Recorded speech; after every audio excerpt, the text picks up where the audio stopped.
You're not who you think you are. The voice in your head is not you. The body you protect is not you. Even the story you repeat every day is not you. Something is watching all of it, quietly, without effort, without change. You have spent your entire life assuming the observer and the observed are the same. Advaita Vedanta begins by questioning that single assumption. Notice this moment. You're hearing these words. Thoughts may agree or resist. Emotions may stay neutral or shift slightly. But something is aware of all of that. That awareness does not argue. It does not move. It simply knows. From childhood, you were taught to build an identity, a name, a role, a position in the world. I am this.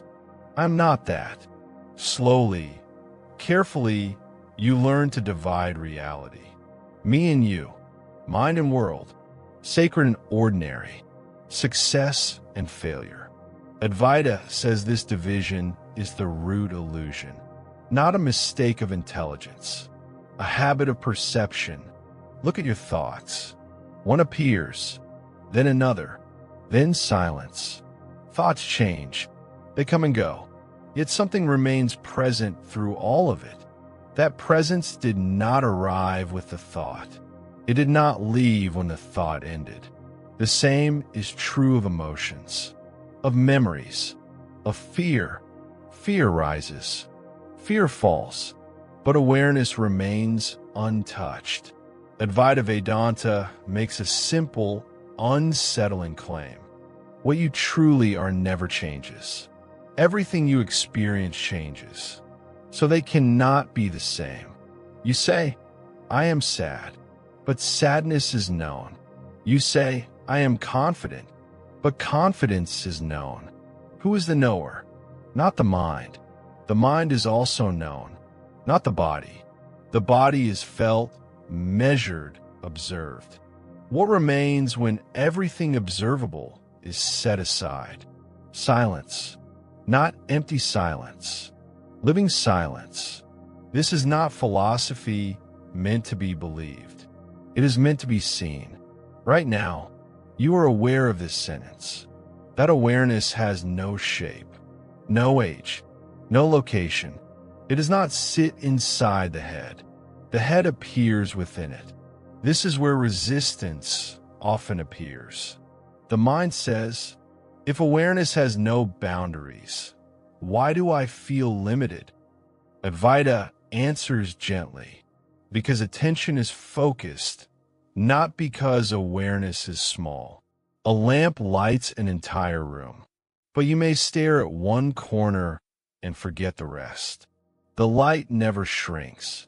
Your sense of being a separate self is like that corner, a pattern of attention, repeated so often it feels absolute. You're taught to say, this is happening to me. Advaita says, events are appearing in awareness. Subtle difference, radical shift. When pain arises, you feel trapped inside it. But pain is an object in awareness. Awareness itself does not suffer. It knows suffering. This is not emotional denial. It is precise observation. If awareness suffered, it would change. If it changed, you could notice the change, which means awareness would still be there to notice it. So suffering belongs to experience, not to the experiencer. Sit with that. The world appears solid. Separate objects, clear boundaries.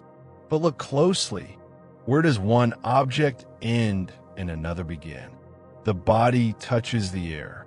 The air blends into space. The space holds light. The light enters the eyes. All boundaries are conceptual. Advaita says reality is non-dual. Not two, not many. One, but not one as an object. One as existence itself. Forms differ. Essence does not. A wave rises. A wave falls. Does the ocean increase or decrease?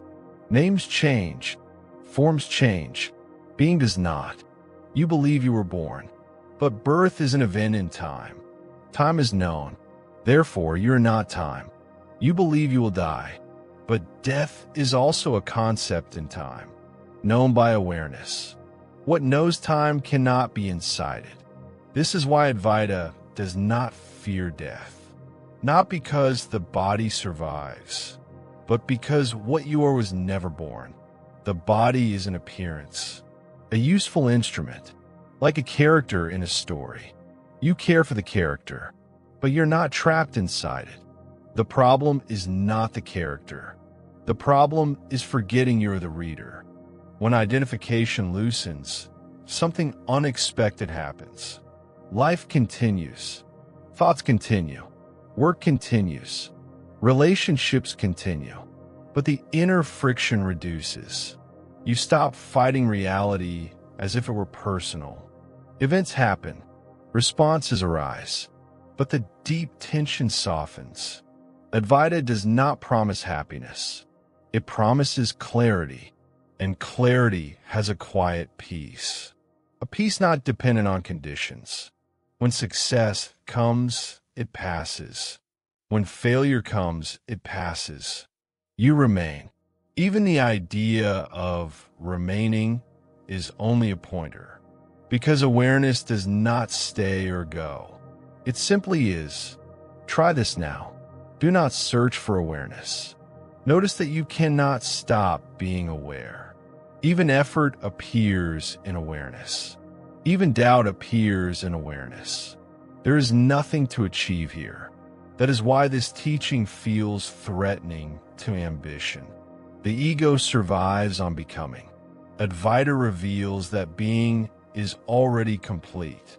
The ego says, if I am already complete, what happens to me? The answer is simple. You continue functioning, but you stop pretending to be the center of existence. Humility appears naturally, not moral humility, ontological humility.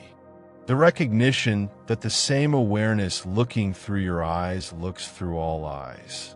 Different minds, different histories, same presence. This dissolves the deepest conflict, not intellectually, directly, when you see that separation is assumed, not actual. Compassion stops being an effort. Harming another feels like harming yourself, not because of rules, because of perception. Advaita does not ask you to withdraw from life. It asks you to see life clearly, to act without the burden of false identity, to speak without defending an image, to rest as what you already are. In moments of stillness, you may feel it, a quiet openness, not excitement, not emotion, just simple being. That is not an experience. Experiences come and go. That is what experiences come and go in. The final misunderstanding is this: trying to hold onto awareness. You cannot, because you are it. Let thoughts pass. Let sensations rise and fall. Do not interfere. Notice what does not move. That unmoving presence is not distant. It is closer than breath, closer than thought. It is the fact of being itself. Advaita Vedanta does not end with an answer. It ends with silence, not ignorance. Clarity without words. Nothing to add, nothing to remove. Just this. Here. Now.